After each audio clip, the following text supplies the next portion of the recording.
முதல் வேளாண் பட்ஜெட் இது வருமா வராதான்னு நினச்சிருந்தோம். வேளாண் பட்ஜெட் வந்திருக்குது.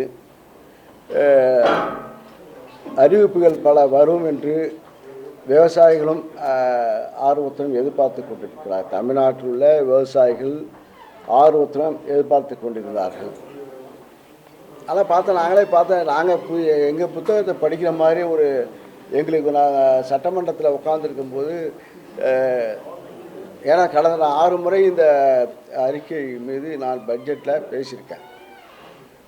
அதை படித்ததை ரிகர்சல் பண்ணுற மாதிரி இப்போ 7வது முறை நான் பேசுகிறோமோ பட்ஜெட் படிக்கிறோமோ என்ற எண்ணம் இந்த பட்ஜெட் சட்டமன்றத்தில் உட்காந்துருக்கும் போது எங்களுக்கு அந்த உணர்வு ஏற்பட்டது. ஏன்னா உணர்வு ஏற்பட்டது என்றால் மாற்றம் வேண்டும், மாற்றுவோம் என்று கூறி வந்த முதல்வர் விஜய் அவர்கள் ஒரு மாற்றத்தை கொடுப்பேன். எங்களை விட மாற்றம்னா அதிகமாக செஞ்சு கொடுத்தா தான் மாற்றம். நாங்கள் ஒரு குழு தொகுப்பு பேக்கேஜ் 4000 கொடுத்தா அவர் 10,000 கொடுக்குறது என்பது ஒரு மாற்றம். நாங்கள் பொறியியல் மானியம் 50% கொடுக்கணும்னா அது 100% கொடுப்பது மானியம் கொடுக்கறது மாற்றம். ஒரு மாற்றத்துக்கு வருது. புதிய அறிவிப்புகள் ஏதாவது வரும் பார்த்தா அறிவிப்பு ஒன்றும் அல்ல. அதே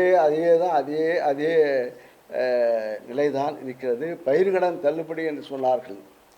அவர் ஒரு திருவாரூரில் எங்கே பேசினார். இப்போ தேர்தலுக்கு முன்பாக சொன்னார், நான் ஒரு வேளாண் குடும்பத்தில் அடுத்த ஜென்மம் ஒன்று இருந்தால், தஞ்சாவூரில் பேசினார், அடுத்த ஜென்மம் ஒன்று இருந்தால் நான் ஒரு விவசாயியுடைய வயிற்றில் பிறக்க வேண்டும், விவசாய குடும்பத்திலே பிறக்க வேண்டும் என்று பேசினா. ஒரு டைலாக்கா வசனமா என்பது நீங்கள் முடிவு செய்யணும் பேசினார். ஆக இதெல்லாம் நாம் பேசி ஒரு மக்கள் மத்தியில் ஒரு மாற்றம் வரும் என்ற எண்ணத்தின் அடிப்படையிலே இப்போ ஒரு மாற்றம் நிகழ்ந்து இப்போது ஒரு முதலமைச்சராக பொறுப்பேற்று இப்போ வேளாண் பட்ஜெட் போடுகின்றார்கள். பட்ஜெட்டில் பார்த்தா நாங்கள் படித்த அனைத்து ஸ்கீம் திட்டங்களும் இந்த பட்ஜெட்டு படித்ததெல்லாம் நாங்கள் படித்தது அப்படி தான் இருக்கும். இன்னொன்று பார்த்தா ஒரு அண்ணல் அம்பேத்கர்னு ஒரு ஆதிதிராவிட மக்களை, விவசாயிகளை கவர் பண்ணுகின்ற வரையில் ஒரு திட்டத்தின் பேர் அண்ணல் அம்பேத்கர் திட்டம் ஒன்று அறிவித்திருக்கிறார்கள். அதை பார்த்தா நாங்கள் அறிவித்த ஆதிதிராவிட மக்கள் விவசாயிகள் குடும்பத்திற்கு சார்ந்த விவசாயிகளுக்கு, பெண் விவசாயம் இருந்தாலும் ஆண்கள் விவசாயம் இருந்தாலும் அவர்களுக்கு மானிய திட்டத்தில் 70% மானிய திட்டத்தில் நாங்கள் கொடுப்போம்னு சொன்னோம். நாங்கள் இருக்கிற 2125 கருவிகள் வழங்கப்பட்டு மானியத்தில் வழங்கப்பட்டிருக்கிறது. அது இந்த திட்டத்திற்கு அதே திட்டம் தான். அது பேரை மாற்றியிருக்கிறார்கள். ஒரு உதாரணத்தை சொல்கிறோம். அதுக்கு இந்த திட்டம் நாங்கள் அறிவித்தது அப்படியே இருக்குது. அந்த லைனோட மாறல. இதை நீங்கள் வாங்கிக்கோங்க. இது இடைக்கால பட்ஜெட் நாங்கள் தாக்கல் செய்தது. இதில் இருக்கிற திட்டங்கள் அது அப்படியே வரி பெறாமல் அது வந்திருக்கிறது. இது இந்த ஒரு உதாரணம். ஒரு பொறுப்பான சொத்துக்கு ஒரு சோறு பதம் என்பதற்கு இது ஒரு உதாரணம். அதே போல் இப்போ அறிவிச்சிருக்கின்றாங்க ஒரு உணவு தானிய உற்பத்தி திட்டத்தில் இந்த அரசு அறிவித்திருக்க திட்டம். நாங்கள் இலக்கு 125 லட்சம் மெட்ரிக் டன் என்று அறிவித்திருக்கிறார்கள். நாங்கள் 130 லட்சம் மெட்ரிக் டன் நாங்கள் உற்பத்தி செய்திருக்கோம் உணவு தானிய உற்பத்தியில். அதே போல் விலையில்லா இலவச மின்சாரத்துக்கு மானியம் நாங்கள் கொடுத்தது 8180 கோடி ரூபாய் நாங்கள் கொடுத்துருக்கிட்டோம். நம்முடைய முதல்வர் மு க ஸ்டாலின் அரசு கொடுத்தது. இப்போ மாற்றம் தந்த அரசு என்ன சொல்லியிருக்காங்கன்னா 7432 கோடி நாங்கள் மின்சாரத்துக்கு, இலவச மின்சாரத்துக்கு, விலையில்லா இலவச மின்சாரத்துக்கு வழங்குகிறோம் என அறிவித்திருக்கிறார்கள். இப்போ இதே தளபதி எங்களுடைய முதல்வர் இருக்கும்போது விவசாயிகளுக்கு 2 லட்சம் மின் இணைப்பு வழங்கப்படும் என்று அறிவித்து இந்த 5 ஆண்டு காலத்தில் 2 லட்சம் விவசாயிகளுக்கு நாங்கள் மின் இணைப்பு கொடுத்துருக்கின்றோம். அந்த திட்டம் இந்த பட்ஜெட்டில் வரல. இது ஒரு சாம்பிள் சொல்கிறோம். அதே போல் மானாவாரி குறுவை நெல் சாகுபடி திட்டம் நாங்கள் எங்களுடைய முதல்வருடைய ஆட்சியில் 160 கோடி டெல்டா நான் டெல்டா விவசாயிகளுக்கு நாங்கள் குறுவை தொகுப்பு வழங்குவோம் என்று அறிவித்திருக்கின்றோம். அவர்கள் அறிவித்திருக்கிறது 134 கோடி. இது பெருசா அது பெருசா? இது ஒரு உதாரணம். ஆக இது இந்த ஒதுக்கீடு இப்போ குறைஞ்சிருக்கு. இதெல்லாம் இப்போ ஒதுக்கீடு குறைஞ்சிருக்கு. ஆக அதே போல் மானாவாரி நில விவசாயிகள் கோடை உழவு செய்து பயிர் சாகுபடியை அதிகரிக்க 3 லட்சம் ஏக்கர் மானியம் ஒதுக்கீடு ஒன்றும் இல்லை. மானாவாரி விவசாயம் பண்ணுகிறவர்களுக்கு மானிய திட்டம் இந்த திட்டத்தில் பட்ஜெட்டில் கொடுக்கப்படவில்லை. நாங்கள் கொடுத்துருக்கோம். கிட்டத்தட்ட 246 கோடி முதல்வர் மு.க. ஸ்டாலின் அவருடைய ஆட்சியில் கொடுக்கப்பட்டிருக்கிறது. ஆக அதே போல் மண் வளம் பாதுகாத்து மண்ணுயிர் காப்போம் என்ற ஒரு திட்டத்தை இப்போ அறிவிச்சிருக்கிறாங்க. நாங்கள் கொடுத்தது 142 கோடி நாங்கள் கொடுத்தோம். இப்போ இவங்க அறிவிச்சது 122 கோடி தருவதாக இப்போ அறிவித்திருக்காங்க. ஆக கடந்த ஆட்சியை விட இப்போ 20 கோடி இப்போ ஒதுக்கீடு குறைவு. இது இப்போ அதே போல் பயிர் காப்பீடு திட்டம் மாநில திட்டம், அது மாநில அரசு பங்கு கொடுப்பது. நாங்கள் 841 கோடி விவசாயிகளுக்கு மானியம் பயிர் காப்பீடு செய்வதற்கு நாங்கள் ஒதுக்கீடு செய்தோம். அவர்கள் அறிவித்தது 48 கோடி அவர்கள் அறிவித்திருக்கிறார்கள். அது 193 கோடி கூடுதலாக நாங்கள் கொடுத்துருக்கின்றோம். ஆக அதே போல் மக்காச்சோளம் சாகுபடி அதுக்கு 41 கோடி நாங்கள் எங்களுடைய ஆட்சியில் கொடுக்கப்பட்டது. இப்போ அறிவிச்சிருக்காங்க 36 கோடி. ஆக அது குறைவாக அறிவித்திருக்கிறார்கள். கிராம வளர்ச்சி திட்டம் எந்த திட்டமும் அறிவிக்கவில்லை. நாங்கள் அந்த திட்டத்தின் அடிப்படையில் 270 கோடி நாங்கள் கிட்ட 12,000 தமிழ்நாட்டில் இருக்கின்ற 12,525 ஊராட்சிகளையும் இந்த அரசுடைய எங்களுடைய ஆட்சியில் இந்த திட்டங்கள் இழக்கப்பட்ட கிட்டத்தட்ட 800 கோடி அளவிற்கு நாங்கள் செய்திருக்கின்றோம். அந்த திட்டமும் கிடையாது. தண்ணி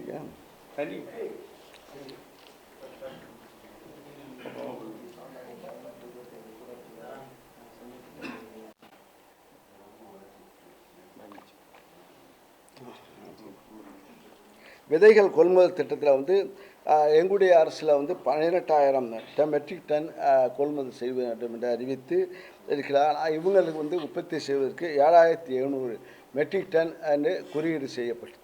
இது கூட அது கூட இது நீங்கள் புரிந்து கொள்ள வேண்டுகிறீங்க.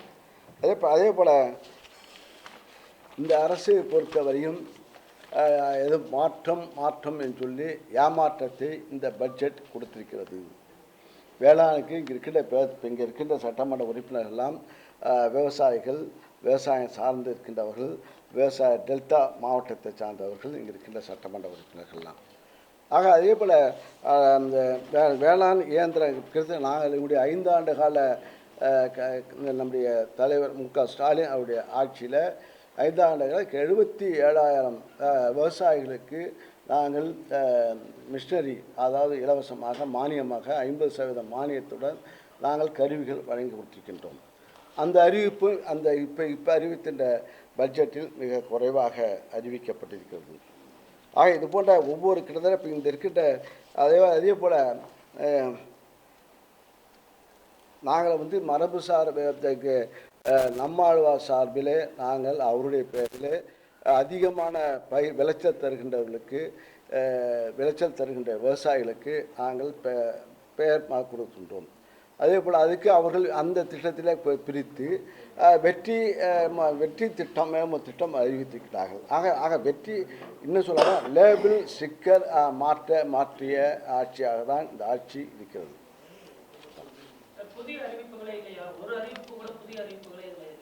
புதிய அறிவிப்புகள் ஒன்றும் இல்லை. அதுக்கு இப்போ நாங்கள் அறிவித்தது கிட்டத்தட்ட இப்போ நான் எல்லாத்தையும் படிக்கட்டுமா?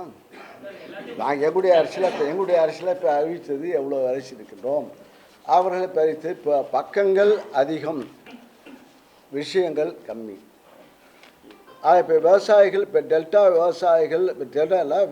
விவசாயிகள்லாம் இப்போது இப்போ நாங்கள் 5 ஆண்டு காலத்தில் கிட்டத்தட்ட 4,442 விவசாயிகளை கருத்து கேட்டு கிட்டத்தட்ட மாவட்டத்தில் அனைத்து விவசாயிகளும் அனைத்து விவசாய சங்கத்தையும் நாங்கள் சந்தித்து கருத்து கேட்டு ஒவ்வொருவருடைய கருத்துக்களையும் நாங்கள் திட்டமாக கொண்டு வந்தோம். ஒவ்வொரு விவசாயிகளுடைய கருத்துக்களை இப்போ நீங்கள் ஒரு விவசாயி ஒரு மல்லிகைப்பூ கேட்டிருப்பீங்க, அவர் இப்போ பருத்தி கேட்டிருப்பார். இது திட்டமாக கொண்டு வந்து அதை நாங்கள் கொண்டு வந்து செயல்படுத்திக்கின்றோம். ஆனால் அந்த திட்டங்கள்லாம் இப்போது இந்த ஆட்சியில் ஒன்றும் கிடையாது. அதே போல் நாங்கள் இப்போ உருவாக்கிய திட்டத்தை அதே தான் படித்திருக்கிறார்கள். நாங்கள் இப்போ அறிவித்த புத்தகத்தையும் கொடுக்கின்றோம். இப்போ நாங்கள் அறிவித்த புத்தகத்தையும் கொடுக்கணும். இது எந்தெந்த திட்டங்கள், புதிய திட்டங்கள் நீங்களே கண்டறிந்து நீங்களே போடலாம். முதலமைச்சர் சொல்லியிருக்காரு, இன்னொரு பேப்பருங்க, என்ன பேப்பருங்க? என்ன சொன்னீங்க? ஃபைனான்ஸ் மினிஸ்டரும் சரி, as well as வினோத்தும் சரி, ரெண்டு பேரும் ஒரு நல்ல பட்ஜெட்டை கொடுத்துருக்காங்க. வளர்ச்சிக்கு உரிய பட்ஜெட்னு அவர் சொல்லியிருக்காரு. அதான் வளர்ச்சிக்கு உரிய பட்ஜெட் அவங்க சொல்லலாம். நாங்கள் கடந்த ஆண்டு அறிவித்த இதே பட்ஜெட்டை நாங்கள் படித்த புத்தகம் இருக்கிறது. இப்போ இன்றைய தினம் படித்த இந்த அமைச்சர் படித்த புத்தகம் இருக்கிறது. அந்த புத்தகத்தில் உள்ள கருத்துக்களை நீங்கள் பாருங்கள். ஒவ்வொரு திட்டமும் எப்படி இருக்குது, இந்த திட்டம் எந்த அளவுக்கு பார்த்து நீங்கள் பார்த்தா புரியும். முட்டு கொடுத்தல் திட்டம் அப்படின்னு ஒரு திட்டம் அறிவிச்சிருக்காங்க. வாழைத்தாறு கீழே விழுந்துடக்கூடாது, முட்டு கொடுப்பாங்களா, அதுக்கு 700 கோடி ரூபாய் அலாட் பண்ணிருக்காங்க. இது எப்படி முட்டு கொடுக்க போறாங்க? இது எப்படி கரெக்டா ஃபண்ட் போகுமா? என்ன நடக்கும்? வாழை முட்டு திட்டம் அது இப்போதும் கொடுக்குற திட்டம். இப்போ நாங்களும் கொடுத்துருக்கின்றோம். கழி முட்டு, அதுக்கு வாழை மரம் சாயாமல் இருப்பதற்கு ஒவ்வொரு வாழைக்கு ஒரு கழி முட்டு கொடுத்து கட்டிட்டா அது புயல் அடிக்கும்போது அது இருக்குது. அந்த திட்டம் இருக்குது. அது இப்போ புதுசாக இப்போ லேபிள் அது ஸ்டிக்கர் இப்போ சொல்கிற ஆள் இப்போ வேறு திட்டம் நாங்கள் செயல்படுத்திய நாங்கள் வேறு ஆள். இப்போ அவங்க சொன்னால் இப்போ அவர் என்ன ஒரு பழமை கிராமத்தை சொல்லுவாங்க, மாமியா உடைச்சா மண்குடம், மருமை உடைச்சா பொன்குடம்பாங்க. இதே இன்னும் சொல்ல போனால் இல்லை அது வாழை பராமரிப்புன்னு நம்ம இதில் வரும். ஒரு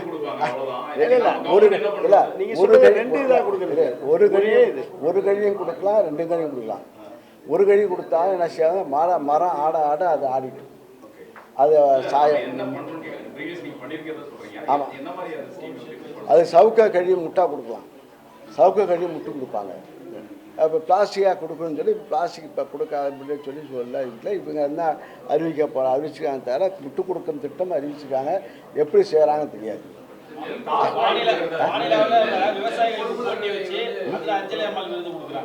ஆமாம், நாங்கள் இப்போ நம்மளோட விருதை கொடுத்தோம்.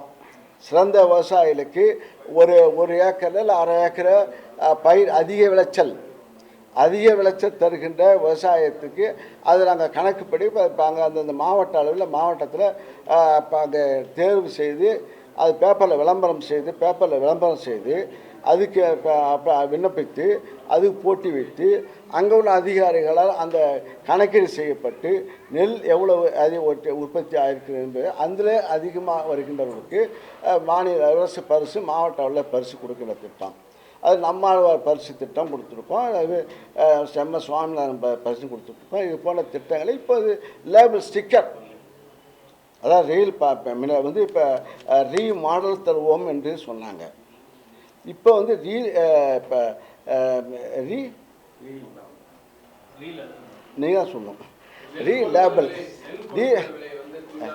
குவிண்டாலுக்கு இப்போ 3500 ரூபா, ஒரு மூட்டைக்கு குவிண்டாலுக்கு 3500 ரூபா கொடுப்போம்னு சொன்னாங்க.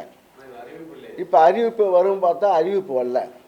கரும்புக்கு நாங்கள் இப்போ 4000 ரூபா கொடுப்போம்னு சொல்லுவோம், 4500 ரூபா கொடுப்போம்னு சொன்னாங்க. அறிவிப்பு வரும்னு பார்த்தா பணம் நாங்கள் விவசாயம்லாம் இப்போ எனக்கே இப்போ நெல் குறுநட்டுருக்கோம். இப்போ என்ன ஒரு 20 நாளாக அறுவடை 1 மாதம் செய்ய போகிறோம். ஆனால் இப்போ நெல் விலை ஏறுமா நினச்சிருந்தோம், நெல் விலை ஏறல. நாங்கள் இப்போ சன்ன ரகத்துக்கு நாங்கள் இப்போ 2545 ரூபா கொடுத்தோம். நாங்கள் 2500 ரூபா சொன்னோம், 2545 ரூபா நாங்கள் கொடுத்துட்டோம். இப்போ எங்களுடைய டென்யூரில் போகுது. இப்போ இவங்க என்ன சொன்னாங்க, மாற்றம் தருவோம்னு சொன்னாங்கல்ல. 3500 ரூபா நாங்கள் ஆட்சிக்கு வந்தால் 3500 ரூபா தரோம். ஒரு உதாரணம். அது 3500 ரூபா வரும் பார்த்தா 3500 வரல, ஒன்றும் வரல. இப்போ 2555 வருதா சந்தேகமாக இருக்குது. ஏன்னா நெல் செய்கிறது. அதே போல் கரும்பு ஊக்கத்தொகை நாங்கள் கொடுத்தோம். இப்போ 2000 டன்னுக்கு 2750 ரூபா. இப்போ நாங்கள் அவர் வந்தால் 4500 ரூபா கொடுப்பேன்னு சொன்னாங்க. இப்போ இப்போ அறிவிச்சாங்களா? நீங்கள் தான் பார்த்துப்பீங்களா, அறிவிச்சாங்களே அறிவிக்கல. அறிவிப்பை வரலங்க போது சாத்தியக்கூறு இல்லைன்னு அர்த்தம். பணம் ஒதுக்கீடு செய்யணும். ஃபைனான்ஸ் மினிஸ்டர் ஒதுக்கினாரு. இன்னும் சொல்ல போனால் பணம் ஒதுக்கும்போது பார்த்தா நாங்கள் எங்களுடைய காலத்தில் வந்து ஒதுக்கீடு வந்து அதிகமாக இருந்தது விவசாயத்துக்கு. ஆனால் இப்போ வந்து அதே போல் இந்த பழக்கத்தில் இப்போ வந்து இங்கே இந்த பட்ஜெட்டில் குறைந்திருக்குது. இவங்க அறிவிக்கப்பட்ட பட்ஜெட்டில் 43,000 விவசாயிகளுக்கு தார்பாய் கொடுக்கும்னு சொல்லியிருக்காங்க. அது எந்த அளவுக்கு யூஸ்ஃபுல்லாக இருக்கும்? தார்பாய் கொடுக்கறது பழைய ஸ்கீம். நாங்கள் இருக்கும்போது தார்பாய் கொடுத்தோம். நிறைய கட்டியிருக்கலாம், அந்த மாதிரி அறிவிப்பு வந்துருக்கலாம் இல்லைங்களா? தார்பா வந்து இப்போ குடோனில் வந்து தார்பாய் மானியத்தில் கொடுப்போம். இப்போ தார்பாய் மானியத்தில் கொடுப்போம். விவசாயிகளுக்கு அப்பப்போ தேவைப்படுது. விவசாயம் வந்து மானியத்தில் 50% மானியத்தில் நாங்கள் கொடுப்போம். அது 50% வாங்கிப்பாங்க. அன்புமணி இன்னைக்கு ஒரு ஸ்டேட்மெண்ட் கொடுத்துருக்காரு. தார்பாய் ஸ்கீம்லாம் பெருசாக வந்து உதவாது. ஒவ்வொரு டிஸ்ட்ரிக்ட்லையும் பெரிய அளவில் கிடங்குகளை குடோனை வந்து கட்டியிருக்கணும், அந்த மாதிரி அறிவிப்பு வந்திருக்கணும் அப்படின்னு சொல்லியிருக்காரு. அது குடோனை பொறுத்து அது குடோனும் இப்போ குடோன் கட்டுவாங்க பார்த்தா குடோன் கட்டவே இல்லை. நாங்கள் தான் வந்து இப்போ கடந்த 2 ஆண்டு காலத்தில் தஞ்சாவூர் உட்பட எல்லா மாவட்டத்திலும் கிட்டத்தட்ட மெட்ரிக் டன் கிட்டத்தட்ட 7,000 மெட்ரிக் குடோன் கட்டுக்கணும். இப்போ குடோனை பற்றி இப்போ இதே முதலமைச்சர் வந்து போய் பார்த்தார். தஞ்சை மாவட்டத்தில் விவசாய இடத்துல போய் பார்த்து வந்தால் நெல் நனைஞ்சிருக்குன்னு ஒரு அப்போ வந்தால். ஆனால் அங்கே பார்த்தா குடோனுக்கு அறிவிப்பே வரல. பாதுகாக்கப்பட்ட குடோன் கட்டணும், கொண்டு போகணும். அதை பற்றி நெல் கொள்முதலை பற்றி அறிவிக்கவே இல்லை. அவர் பட்ஜெட்டில் அறிவிக்கல. குடோன் கட்டுவது திட்டமாக அறிவிக்கவே இல்லை.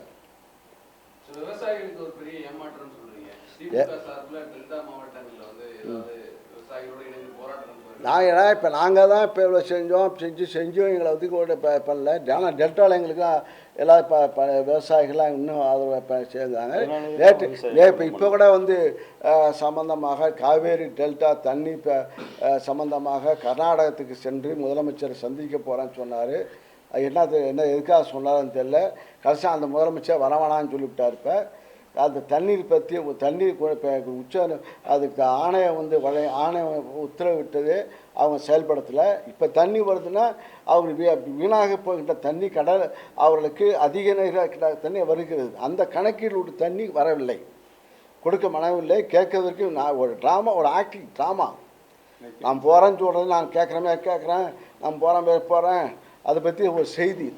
அதை செய்தியை மடக்கிறது தான் இப்போ 3ஆம் தேதி அன்று இப்போ இங்கே போகும்போது விவசாயிகள் இங்கே தஞ்சையில் நடந்த விவசாய கூட்டத்தில் கலந்து கொண்டுள்ள நம்முடைய கழகத்தினுடைய எதிர்கட்சி தலைவர் அவர்கள் அங்கே சென்றபோது சொல்லாத வார்த்தையை அது சொன்னதாக சென்று இன்னும் சொல்லப்போனால் அதுக்கு ஒரு நன்றி சொல்லணும். முதலமைச்சர் நன்றி சொல்லணும். இப்போ ஏன்னா வந்து இப்போ நேற்று முன்தினம் நடைபெற்ற ஒரு கைது விவசாயிகளுக்காக போராடி விவசாயிகளுக்காக குரல் கொடுத்தமைக்காக அந்த விவசாய பட்ஜெட்டுக்கு முன்பாக அந்த கூட்டத்துடைய நிகழ்வு விவசாயிகளுடைய ஆர்வத்தை மக்களுக்கு திரட்டி ஒரு சிறைப்படுத்துகின்ற ஒரு பண்ணி அங்கே ஊராக மக்கள் இன்னும் சொல்லப்போனால் அதுக்கு நன்றியே சொல்லணும் முதலமைச்சிருப்பார். ஏன்னா எங்கள் கிடந்த தோழர்கள்லாம் சோர்ந்து போயிருந்தவர்கள். மக்களும் சோர்ந்து போயிருந்தார்கள். எங்களுடைய கழகத்து தோழர்களும் சோர்ந்து போயிருந்தார்கள். அவர்களை இப்போ ஒரு எழுச்சியூடாக இந்த 10 மணியிலிருந்து மாலை 9 மணி வரை நடந்த நிகழ்வு அவரை வீதியாக ஊராக அழைத்து சென்று இப்போ பத்திரிகையாளர்களும் அங்கே தாக்கப்பட்டார்கள். ஊடகவியலாளர்கள் தாக்கப்பட்டார்கள், மறுக்கப்பட்டார்கள். திமுக என் காலை காட்டுறேன். யார் நாங்கள் தாக்கல் பண்ணோம்? அது அவங்க சொல்கிற மாதிரி வாய் இது சொல்கிறேன். மாமியா மருமோ மாரி ஆக